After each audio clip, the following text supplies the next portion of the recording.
Hey everyone! Welcome to Currently Screaming with Ashlyn, a podcast where fangirl energy meets pop culture chaos. Today we have a very special guest with us who is none other than Katherine Geren-Elías. Hello! Thank you so much for having me. Yes, of course. So before we start, I have a little gift for you. Oh my. Yeah. Okay. I'm excited.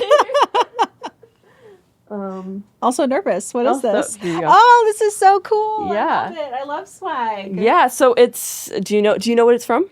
This is from Jurassic Park? Monsters Inc. Monsters Inc. Mhm. Yes, close. It's a Scream canister. Oh. It also doubles as a water bottle, so untwist the top. Yeah. Yeah, you guys have this similar pitch. There we go. That's Yeah. Oh my god, so every time? Yeah, you can, when you bring it home, you can, if you press this red button in the middle, it turns off. Oh, that's so cool. Because, like, obviously you need to open it to fill it up, so that would be really right, funny. every time. Yeah, no, it's a little... Well, thank you. That is so nice. Yeah, of course. course. That is so thoughtful. Thank you so much. It really puts the vibe together, adds the yellow into the mix. I love it. Yeah. So what do you do in the entertainment industry? Well, I'm an actress, I am a writer, and I'm a producer. I do all three. I love all three equally. People ask me a lot, which one's your favorite? And honestly, I don't. Yeah. I'm passionate about all of them. Cool. Give me what you like about, like, each one of them, like, the most. I think acting, of course, like every actor, you become someone else. You step into a character and you bring them to life, and you can help provide empathy and connection, humor, potentially change people's lives through a medium, which is really amazing. Yeah. Being the vessel for that. Getting away from yourself is something that drew me to that career path. But writing, kind of the same, but it's like, you're like one step, you're behind the scenes. You're doing all of the same things. You're pouring your heart out. Right. But no one has to see you. Right. it's like, you could basically tell your life story through, different ways, subverting things, and you don't have to be you're not like in front of the camera. Yeah. Being vulnerable that way. You're just vulnerable on the page. Which is really enticing to me because sometimes, honestly, there's roles in the films that I write where people are like, are you going to be in this? And I'm like, no, there's actually not a role for me that I see myself playing. But I wrote all the roles. I emphasize with all those characters on a humanistic level, but I don't see myself as an actor playing them. And then producing. Honestly, I feel like producing is like the most exciting. Okay.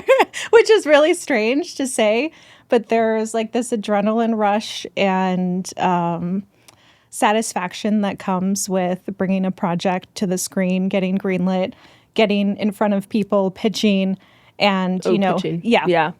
Having a goal and achieving it there's nothing else like it, other than maybe booking a role or finishing a screenplay. Kind of has the same feeling, but there's something with producing where you're like, you put all those puzzle pieces together and they fit. Yeah. And it's going to get made.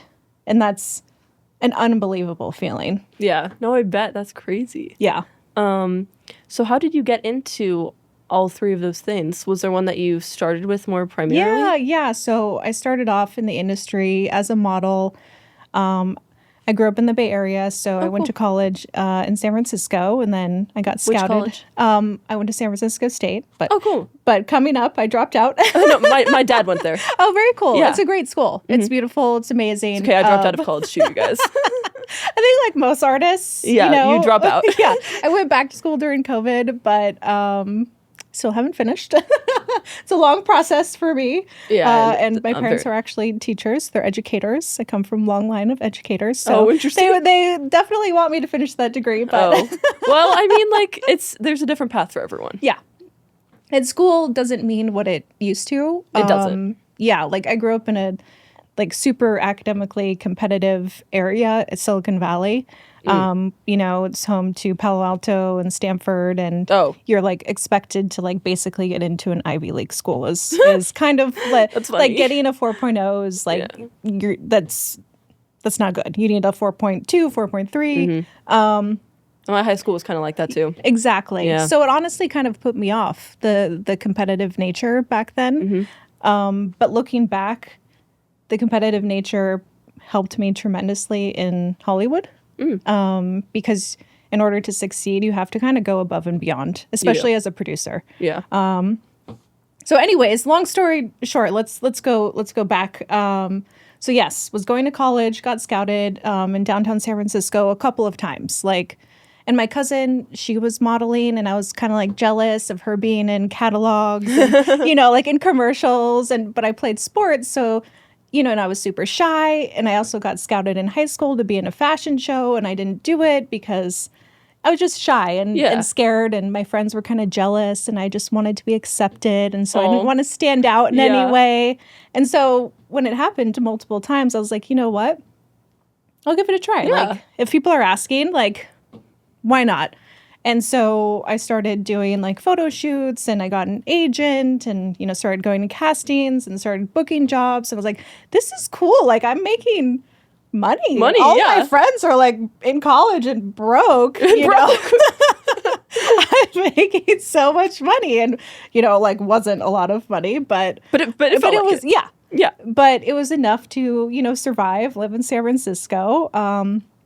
And I loved it. And I was like, this is what I want to do. And, I always wanted to be creative. My high school was very STEM focused, engineer, that type of thing. And the creative wasn't really nurtured, but I knew that that's where I felt the best, academically, and just like, that's where I saw myself. And filmmaking was I just didn't know how to get there. Like, I knew it was something that I wanted to do. I just didn't know how. So I was like, maybe this somehow will lead me there, So I worked in the San Francisco market for a couple of years, did catalogs, magazines. That's when e-commerce was starting. Like Nasty Gal was like one of the first, started in San Francisco. And so those types of brands.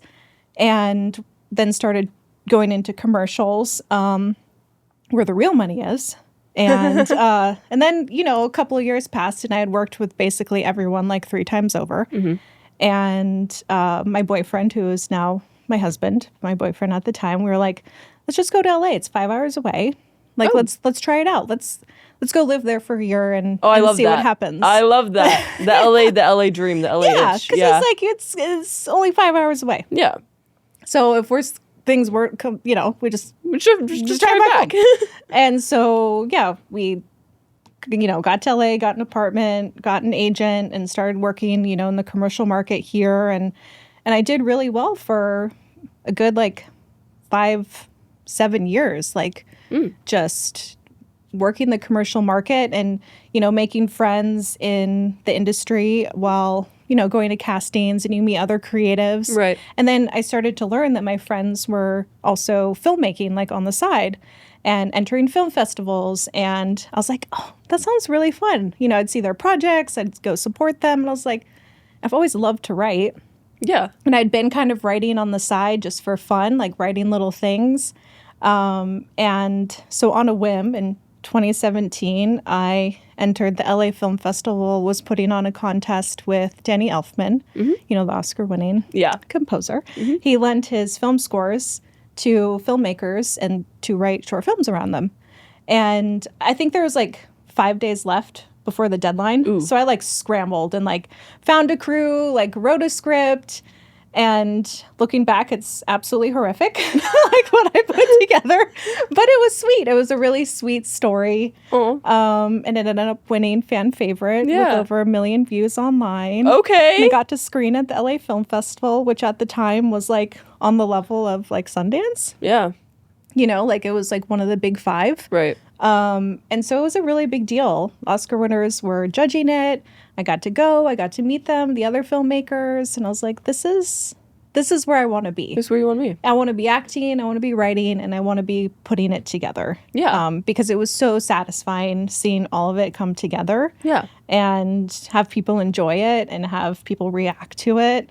And so, yeah, that's my very long roundabout story of that's so cool. how I got here. Yeah. So, yeah. Yeah, it's neat. And kind of haven't looked back since. That's good. Yeah. Yeah. It's good when you realize that, you know, you've chosen the right thing for you. Yeah, and that's how I knew. Like, commercials were like super fun, but whenever I'd get on set, it would be so funny. I'd make friends with everyone, you know, the producers, the crew, the other actors, and literally I'd hear this over and over again.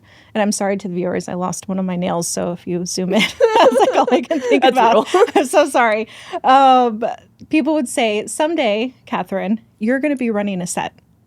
Like, I would hear that over and over. I'm like, what does that mean? Does that mean I'm like really bossy? I really hope not. Is this a compliment or not? Yeah. But they would say it in a complimentary manner of like, I'm meant for just more than just being a prop. Because especially in commercials, like, you're just basically a living prop, you know? do this, laugh at this, you know? And people would ask me my take on it or like, you know, advice, and it felt like, okay, I'm meant for more, you know? So when I started producing especially and throwing ideas out there and putting ideas together and people being like, yeah, this works. Like, this is a great idea. Like, let's do it. It was very empowering. Yeah, I bet. Yeah. That's so cool. Do you remember the first project that you ever worked on in the film industry? There's a couple that come to mind. There was one, I think it was like the summer between when I got out of high school before college, and a friend of mine had friends that were going to UC Berkeley and were doing a student film, and they needed actors. Oh. And you're like, I volunteer. Yeah, exactly. And so my friend thought of me, and that was like my first time on set. Yeah. And I loved it. Even though it was a student film and we shot for like 18 hours and we ate pizza, like, you know, like cold pizza but it was so exciting to me. That was my first taste of what it could be like to, you know, bring a story to life. Yeah. Film, to me especially, has been so healing and cathartic. The reason why I wanted to get into filmmaking is in high school, my friends were cinephiles. Like, we loved, this was like the early 2000s. So this was like peak amazing filmmaking. Like, like, you know, Gilmore Girls.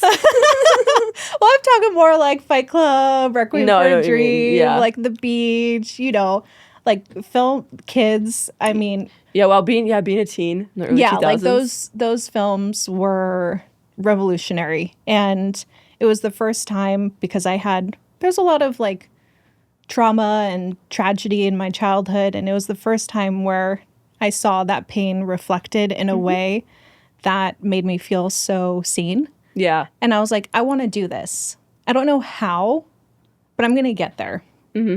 Because filmmaking, what it did for me was make me feel so less alone. And like, oh, other people go through hard things. Yeah. Other people experience pain, loss, suffering, and, you know, are able to overcome. Yeah. I want to do that for people. I don't know how, but then, you know, my first taste of being on set, I was like, I think this is it. Yeah. Not sure how I'm going to get here, but the universe is kind of pointing me in that direction. Yeah. Yeah. That's cool. And to this day, I still have not seen that film. Oh, really? I remember I asked my friend, like, years later, and they're like, yeah, I don't know whatever happened to that. Oh. But I would love to see it. Oh, my God, yeah. That's That great. was my first acting performance. Yeah. I wonder if it's on, what did you guys film it on? I have no idea. I don't know if they use film or if it was digital. I would assume digital. Not me picturing. Yeah. I was picturing an iPhone. That wasn't a thing yet. Yeah. I think it was like, what did we use back then? Like Blackberries? I don't even know what that is. You don't know what a Blackberry is? No. That was like peak social media. Oh my God. That was like, I feel like I've heard of it before. it was like this little computer like on a phone. And what did they call it? They called it something. It was like ping or something. The viewers are going to know, but it'd be like, oh, I got a ping. And it was like a text message. Oh. And it was like the first kind of messaging. Yeah. Yeah. That was really popular. And if you had a BlackBerry, like you were like, whoa, you were really cool. Interesting. I do think I've heard of that, but I could have not told you what it was. Yeah. Oh my, look it up. It's like a artifact now. Artifact? It's like a very... those are probably being sold on eBay for like $1,000 right now. Exactly. I'm sure there's somewhere someone has one like stuffed in their drawer. Like that's some money right there. That's some money. No, exactly. Do you know what the flip phone is? The Razor flip phone? I do know what a flip phone is. No, because when I was a kid, my parents had flip phones. Okay, because that was really cool too. It was like doing like the flip. Like, yeah, I remember doing that as a kid. I do remember doing that because I don't think they got phones until I was like iPhones until I was like 5 or 6 maybe. Yeah. So when I was like really little, it was just little No, I mean it was totally different. It was like going on the internet like cost so much money. I remember I would do it like secretly, and my parents would be like, they get the bill and they'd be like, what were you doing on the internet on your phone? This costs like $200. I was like, I just wanted to, I don't know. I just want to browse the internet. Exactly. I was bored. No, yeah. Exactly. That's funny. Would you say that you have a favorite project that you worked on, and why does it stand out to you? Definitely, I shot a pilot for a project that has now turned into a feature film, which is now going to get made. We will talk about this. Yes. But it's really special because the pilot, it's based on my life. Like, so the story revolves around a girl, young Latina girl who is adopted. I am adopted. Oh, you are? I am. Oh, that's so cool. And right around my 30th birthday is when I found out I was Latina and that I have a whole Latin side of family and I connected with my biological family. Wait, you didn't know like your ethnicity? Kind of knew. My birth parents were super young when they had me. They were like 16. And come to find out, now this is really funny because I've connected with my bio dad and wonderful relationship with him and my siblings. Come to find out, he and my birth mother they were theater kids. No way. And I was conceived at theater camp. And my bio dad's an actor. Oh. My bio half brother is going to school in London to become an actor. He's studying at a conservatory, Lambda. And he went to Performing Arts High School in New York. That must have made so much more sense to you. You were like, I found my people. Yeah. Even though my adopted parents nurtured the performing arts, my dad was a drama teacher. And I think that's why I was adopted into that family. Yeah. Because they knew that my artistic side would be really nurtured. Yeah. But to find out that literally he's an actor. He's an actor. Yeah. He's literally okay. Okay, it's like literally in my blood. Yeah. To be It is a in your blood. storyteller. Exactly. Yeah. And so when this all happened, this was kind of during COVID, and I was meeting up with the now director of this project, and I had come to her with an idea. And she's like, your idea is really cute, but what's been happening with you? I'm like, well, I just turned 30 and I found my biological parents or my father and found out I was Latina, and it's been this whole transformational thing. And she's like, you need to write about that. Like, that's compelling and that's interesting. Yeah. Write that. Yeah. And so I did. I literally went home and I typed it away. I brought the script. And I turned it into a 30-minute pilot. I self-funded. Raised funding, and we shot an incredible pilot. We were going to shop it as a TV series. We tried to, but it's virtually impossible to sell a show as an unknown showrunner. Oh, it's I hate that. It's very difficult. That. We actually got really close. A very well-known company was interested in taking it on, but they wanted to turn it into completely Spanish. Got it. And it's like there's some Spanish, but it's kind of bilingual. Got it. And it just would have changed the whole narrative. The narrative, yeah. Yeah. And so honestly, people are like, if you want to sell something or get something made, it needs to be a feature. because it's less risk financially. Right. And so we'll get to that. Right. But that's where it is now. But I'm so proud of it. I acted in it. I wrote it. I produced it. And this was like next level. I'd only done short films. And, I worked with really well-known actors. Yeah. And it was just an incredible, incredible experience. And I got to display my comedic acting, fun. which I think is like my sweet spot. Oh, cool. Yeah. So it's something that I really wanted the world to see. So yeah, I'm really proud of it. Oh, that's so cool. And I mean, I don't know if you want to talk about this now, but it turned into something really great. And I don't know if we'll talk about it now or if you want to. We can talk about it now. Okay, so yeah, so throughout the past 2 years, my partner Raquel Gardner, who's the director on the project, we have been shopping it, and it is now at a production company in the UK called Future Artists Entertainment. Oh, cool. And they have a deal with Amazon, so it's slated to be an Amazon original. Yes. Which is very exciting. That is very exciting. To have your first feature film potentially be a studio-backed film is incredible. I mean, it's kind of insane. It is. I mean, that's like fantastic. Major budget, major stars, like it doesn't get bigger than that. So we're super, super excited. It's been a long time coming. We've worked on this for a couple of years and pitching and getting it in front of people and having a really amazing response and people loving it and saying this is a hugely commercial film. Yeah. That will make a ton of money. Okay. And will be well received because it has the bilingual aspect to it. So multiple markets. And I'll get to star in it. And I'll get to executive produce it. And I wrote it. And he wrote it. She co-wrote it. She basically is. She basically is the film, you guys. Yeah. So that's really, really exciting. It's based on me. It's obviously a very loose interpretation. The girl in the film, Elisa, she grew up in Beverly Hills.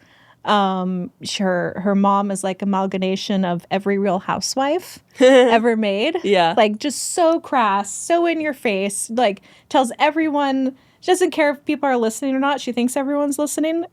She tells everyone like the sexiest, dirtiest information. Oh, that's so funny. Yeah. Like just oversharing. And that's honestly. Yeah. And so, and then my biological Latino family is from the east side of Los Angeles, so it's kind of like an homage to LA too. Yeah, where that's cool. East meets west. East meets west. Yeah.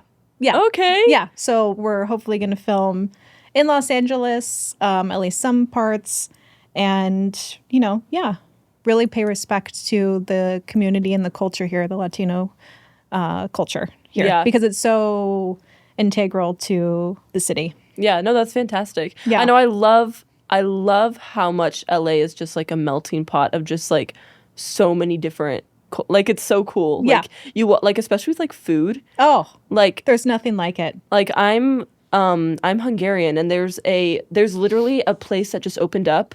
I don't know what part of LA, but there's a place that just opened up that I'm pretty sure it's a couple because half the menu's Italian and half of it's Hungarian, but it's like a full Hungarian menu, and I like read it. It has like literally every single like food that I grew up on. I was like, oh my God, it's in a restaurant, and it's like a really nice restaurant too. I was like, that is so cool. I'm gonna have to go there. Absolutely. But it's so cool that it's just like everything.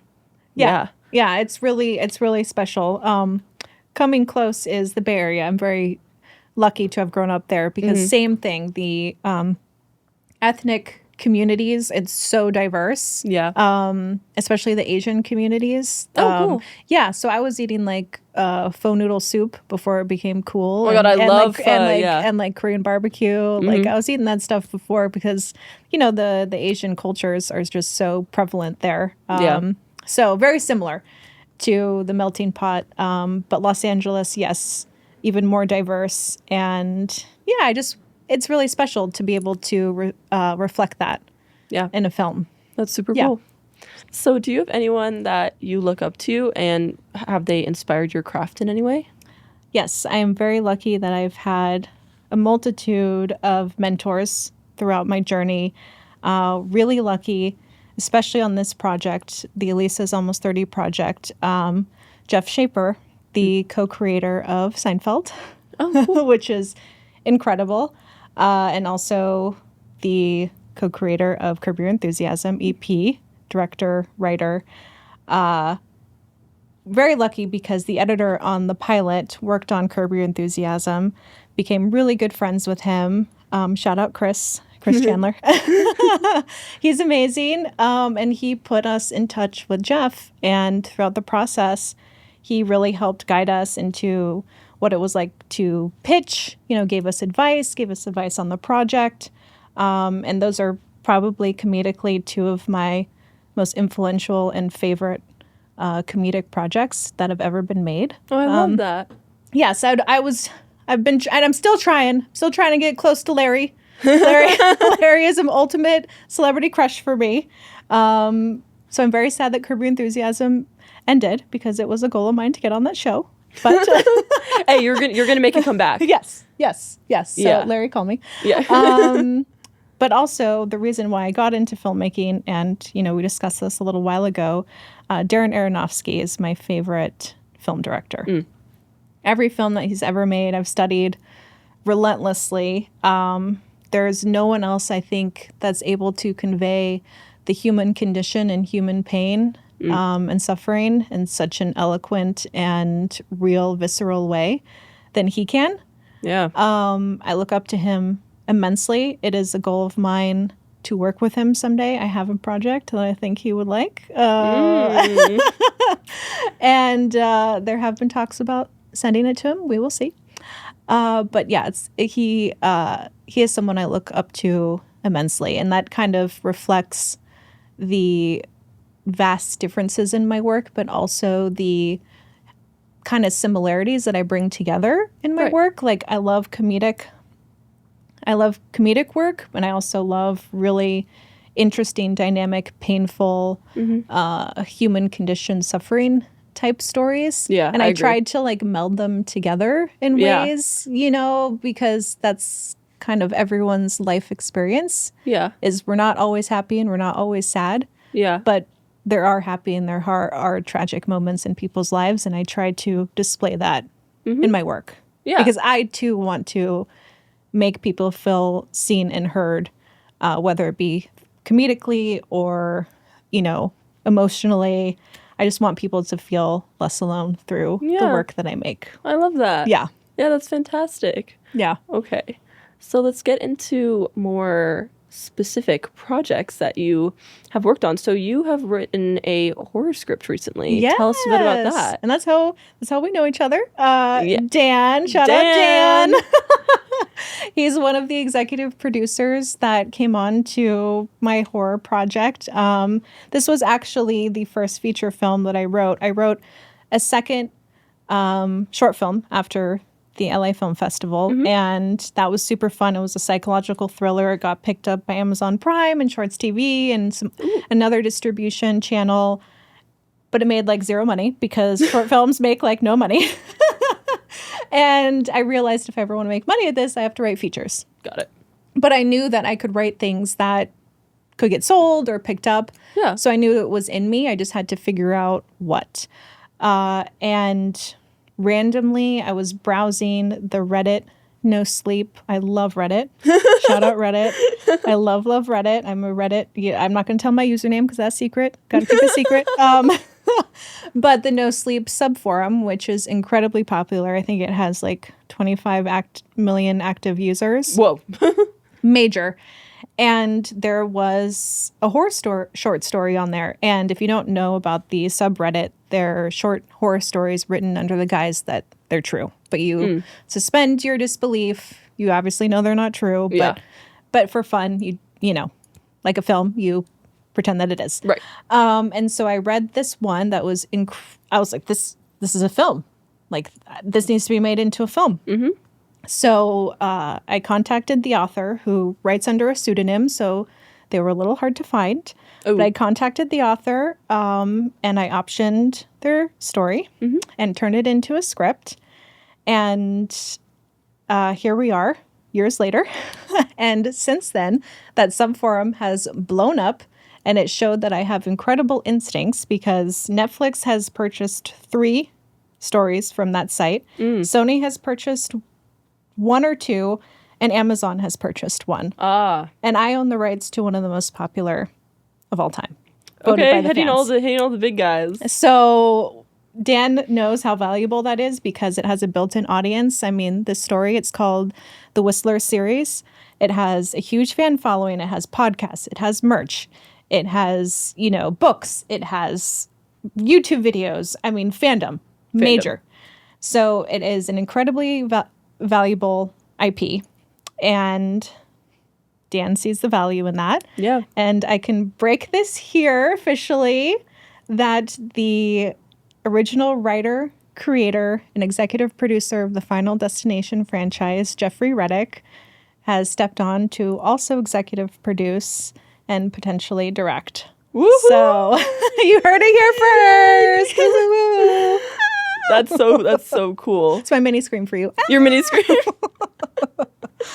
That's so cool. So, oh my gosh. Very, very exciting because this project has incredible value. I mean, right now, what the story is based on is trending in just the zeitgeist. If you go on TikTok, there are thousands of TikToks with millions of views about this whistling that happens in the Appalachian Mountains and people recording it. And okay, I have heard of this. Okay. Yeah. Well, there you go. That's kind of what the story is based on. Oh, cool. A very ominous whistling noise in a forest. We don't know where it's coming from, why it's happening, but it makes you go crazy. It makes you reveal your worst fears and secrets. Stuff that happens in those Appalachian Mountains. Right? Guys, don't go. I guess what I'm technically saying is don't go hiking is what I'm trying to say. No, I'm kidding. Yeah, I know. I've definitely heard stuff about that. Yeah. It's interesting. Yeah, so we're going to be making a film on that, and we're super excited. It has huge potential, and I'm going to be starring in that one too. Ooh. So yes, starring, writing, producing. Yay. I like how you're able to hit all of your points in all of the projects that you've been working on, like, the writing, producing, and acting. That's fun. But it's like I told you, like I actually have, believe it or not, 0 ego when it comes to my projects. Like if there's a role for me that I find I can play, I'm going to fight for it. But there's some projects where I'm like, I literally can't see myself in any of these roles. And I'm just not going to put myself in it just for vanity reasons. Vanity reasons, And I'm also not going to fight for the lead. Like, if I don't think I'm right for the lead, I don't think I'm right for the lead role in the horror project. I think I'm right for the supporting. I think I can play that better. I think it fits me better. So that's what I'm fighting for. Yeah. And it's a whole heck of a lot easier to fight for. Yeah, so for sure. I'm always doing what's right for the benefit of the project. I just want to see my projects get made. Yeah. And good goal. Yeah. Yeah. Definitely a good goal. So you have done a lot of commercials. Yes. Yes. Do you have like a favorite or like most memorable one that you've like worked on? I have a couple. Working for Wells Fargo multiple times has been really fun, and people seeing me either in the commercials or in the print campaigns. Yeah. Or like, actually, now that because this is our first time meeting in person, you guys. Now that I'm looking at you, I'm like, you do look familiar. I've been in a lot of commercials. Yeah. I've been in a lot. But I also, when I was working in commercials, I had my natural dark hair and my hair was super short. Okay. I played the mom a lot, which is funny because this was, a couple years ago. So I was younger, but I played older. Interesting. Yeah.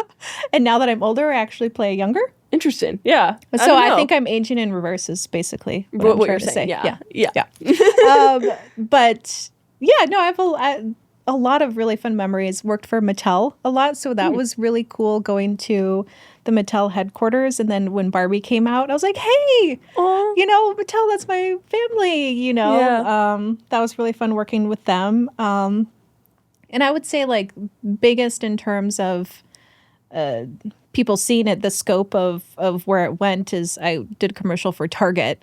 Oh. And played in the stores, played on TV. I mean, just everywhere. And that was really cool. Yeah. But commercials who doesn't love Target? Yeah, who doesn't love Target? And commercials are super fun. It's usually a very short shoot, compared to a film shoot. Yeah, it's not like 16 hours. Yeah, well, and also the days, there's like, you're there for maybe 1 or 2 days. Oh, Film, yeah. you're there for potentially 20 days, Right. So it's a very short, you come, you do your thing, and you're out. Yeah, I enjoy them very much. That's cool. Did you ever do like modeling commercial? Like, do you know what I mean? Because like you model, like, did you ever do like Victoria's Secret? Like, you know what I mean? I wish. I mean, like, you know what's really funny is Yeah. when Dan and I first met, and I was telling him how I started my career in commercials, and he worked as a commercial producer and director as well, and he worked for Ross. oh, And that was I didn't know that was like my biggest goal. One of my girlfriends always booked Ross, and my husband calls it Ross Dress for Less because you can't forget their tagline, Dress for Less. Dress for Less.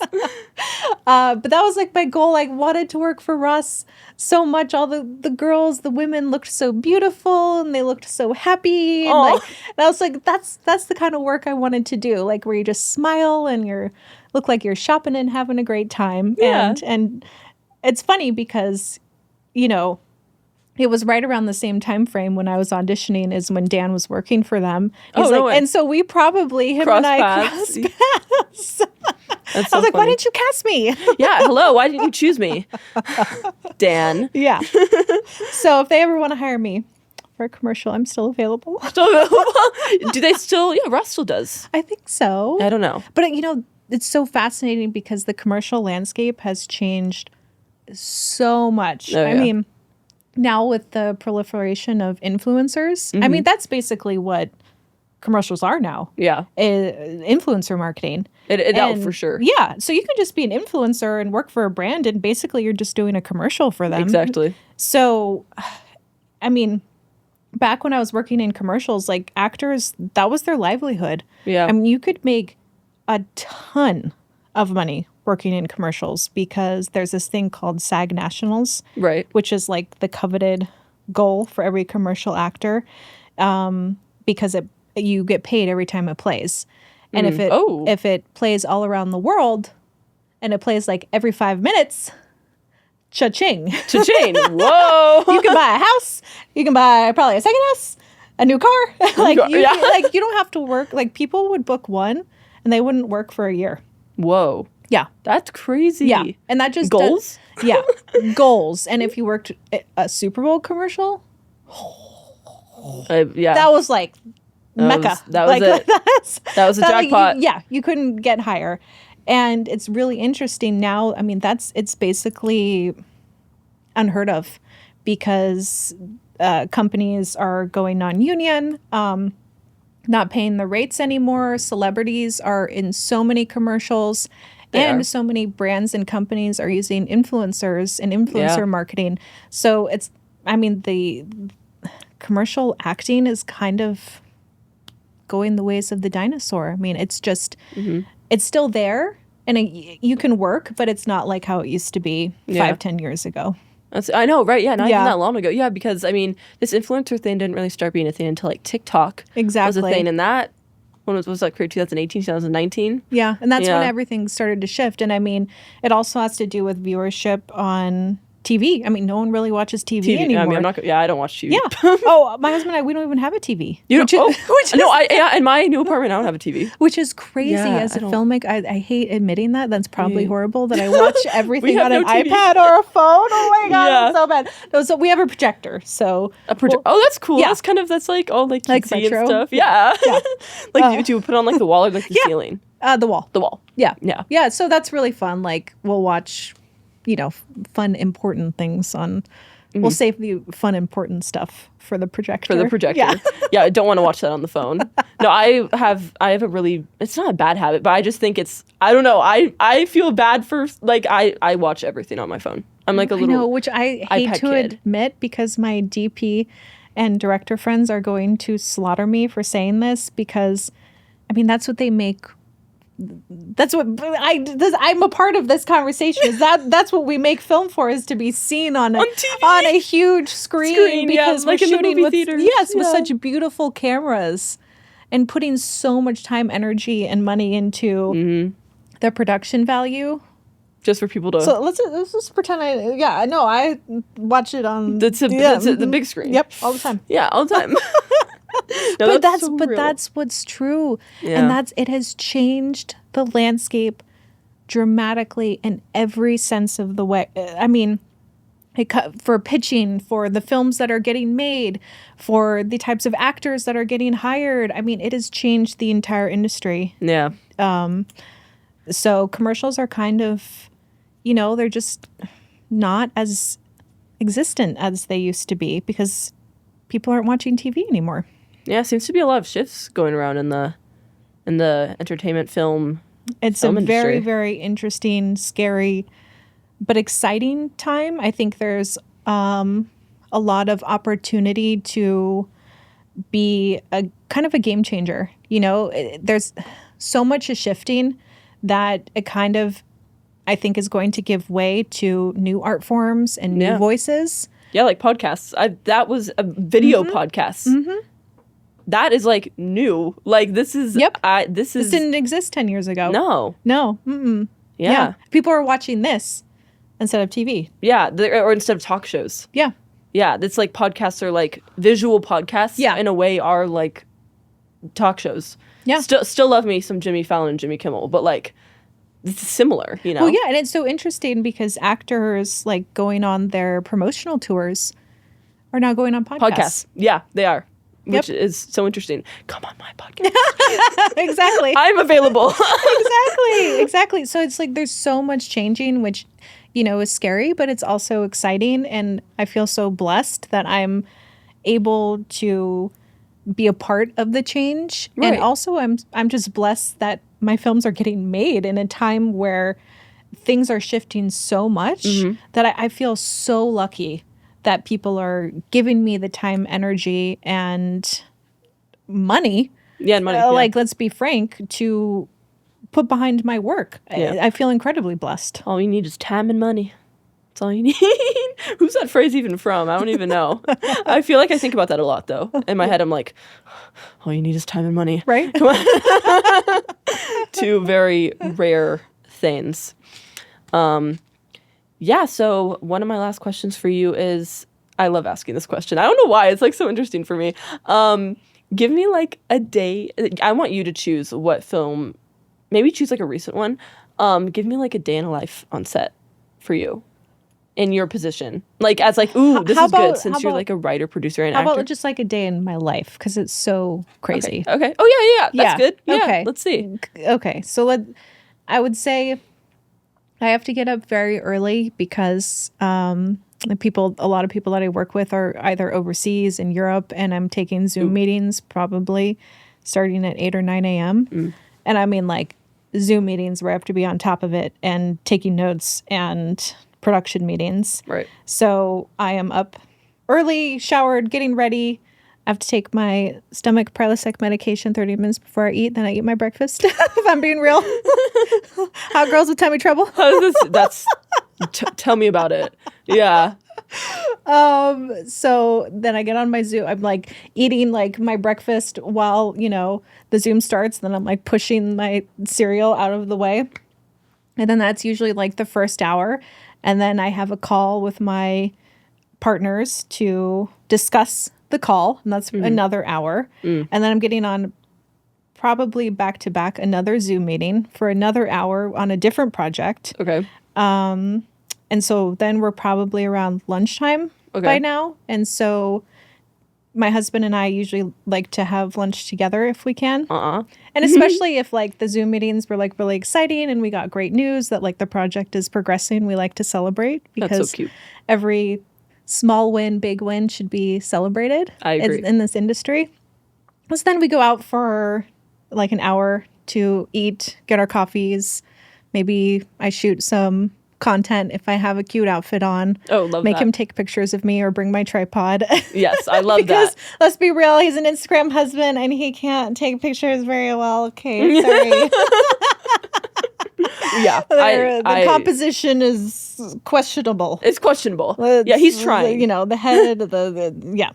So then we come back and then I have maybe an hour or two to work on things that the meetings have told me I needed to do, whether that's script notes or researching actors that we're reaching out to, finance plans, reaching out to financiers, reaching out to producers, and then getting on another call for a different project, potentially pitching a project, and then usually going to another meeting that's out of the house.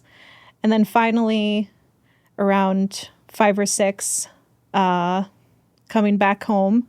And then maybe I'm getting ready for an event or like, someone's screening, film screening, or a friend is having a show that I want to go support, like a comedy show or a play that I want to support. And then go and do that. And then come home, eat dinner, probably way too late. Watch something on my phone. On your phone? Decompress while I'm like still working on my laptop because emails need to go out. Usually 12 a.m. like my time. So it's like 8 a.m. European time. So I have to get everything compiled that I was working on throughout the day. And usually around like 11 o'clock, I'm going to sleep. You're going to sleep.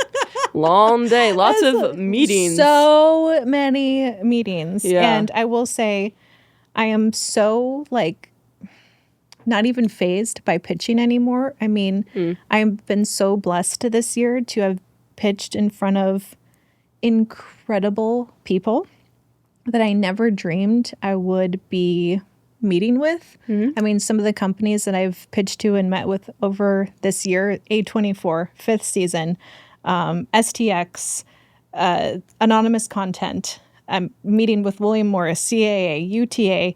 I mean, every major studio management agency that you can think of, I've pitched to and potentially going into business with, potentially working together with people that I never dreamed of. Yeah. And I am so proud of myself and I have like diagnosed anxiety, but I have same. like, what do you take for your work? Yes, antidepressant girly. Yeah, I mean, oh my God, same. Which one? I was on Paxil for many years. I haven't heard of that one. I'm just on Prozac. Okay. I feel like that's very common. Paxil's the most sedating of all the antidepressants. Okay. But I recently got off of it. I had too many side effects. That's real. Yeah. But I advocate for them wholeheartedly. They literally saved my life. Oh, I mean, yeah, same. Yeah, literally saved my life. Yeah. And every now and then I have to pop a Klonopin or an Ativan or Xanax if I'm flying or, something like that. But yeah, I have anxiety in general, but I have zero anxiety when I'm working, when I'm pitching, when I'm meeting with people. It's so strange to me. And it's so funny because I was just talking about this with my girlfriend, my partner on one of my projects, Raquel, explaining this. And she's like, how, like you're like a superstar when it comes to work. Like you're a wreck in normal life. You're an anxiety walking and, anxiety girl in normal life, but there's something that turns on, like snaps on, where I'm so passionate and I believe so much in my work that it's like everything just floats away. I love that. Yeah. So I feel like that means that I'm doing the right thing and I'm in the right place. For sure. And the response that I get just reinforces that. Yeah. Well, it's been fantastic having you on today. Super fun. Do we have to end? She's like, let's keep going. No, I honestly, if I could I am very extroverted. I could literally talk to one person for like an entire day. I don't know. Yeah, I just love learning about I just love like communicating with people. Me too. Yeah, it's so That's the artist in us. It is the artist in us. Like community, communication. It's just like I crave that like every day. Especially like I don't have any siblings, so I'm always like with other people. I'm like, hi. I'm like, you want to be my best friend forever and ever and ever. And you know what's interesting? Does this happen to you? People come up to me all the time and just start talking to me. No. that does not happen to me. Maybe that's a Gen Z thing. I don't know. You guys are a little more closed off. Yeah. No, I think that's it. No, I will literally, I think since I'm younger, like, I think that's why, like, older people don't approach me because, like, oh, I'm not going to, like, start talking to, like, a young woman. Like, that's weird. Right. But you'll catch me start chatting up some, like, random, like, old man at, like, the diner. I'll be like, so what did you get? Exactly. So it's usually me starting it, which makes sense for, like, with my age, because people my age aren't reaching out to me, so it would be older people, but they probably don't want to be, like, weird. So totally. yeah, makes sense. Mm-hmm. Yeah, it's the other way around. People come up to me all the time and just start telling me, like, their life story. Aww. Yeah, and just, like, opening up to me, and then we just, like, sometimes we'll have just, like, this cathartic conversation. Like, I met this girl once in the Home Depot garden center, and we just, like, talked about our lives. Like, oh, I love that. For like 2 hours. Okay. You know, the garden section's a good place to be. It is. It's very vibey. Yeah. We got some good vibes. So yeah, I think that as artists, we're just naturally empathetic and vibrate on a different frequency. And it's something that I used to hate, because as someone with anxiety, having all of the feelings is a lot to handle sometimes, which antidepressants help with. But, and especially getting older and going through what I've gone through, I don't know how much time we have, but just quickly, it's really important to me that I speak about this. I lost my brother over the holidays, which was incredibly tragic. Probably the hardest thing that I've ever gone through. He was such a supporter of me and my work. And I just know that he would be so proud of me. I know he's so proud of me. He is. And I know that he has put so much of these opportunities in front of me. Like, opening the doors of the people that I've met with this year is fully on him. And I'm getting a tattoo for him. Oh, I love that. Yeah, I'm getting a tattoo for him. Thailand was his favorite place in the world. That's where I imagine he is, on a beach in Thailand. And, you know, I dedicate everything to him. He, you know, he was adopted as well, but he was my brother. But he was your brother, He was my brother, and he will always be my brother.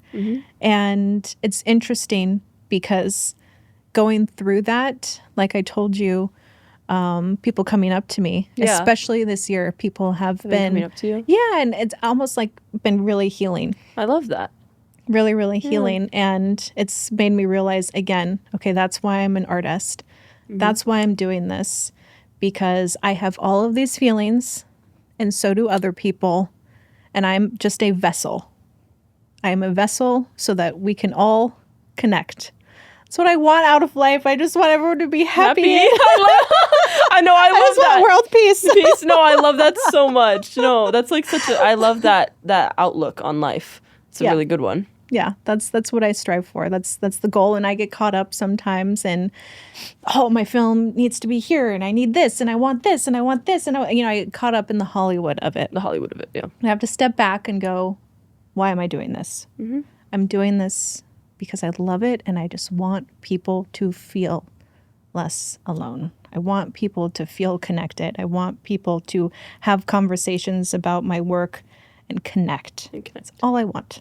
Which I think your podcast is very similar. Me too. I know. Yeah. I really hope that this becomes a thing that brings community. I love community. So yeah. To community. Yeah, but thank you so much for coming on, and hopefully we see you again. Let's do.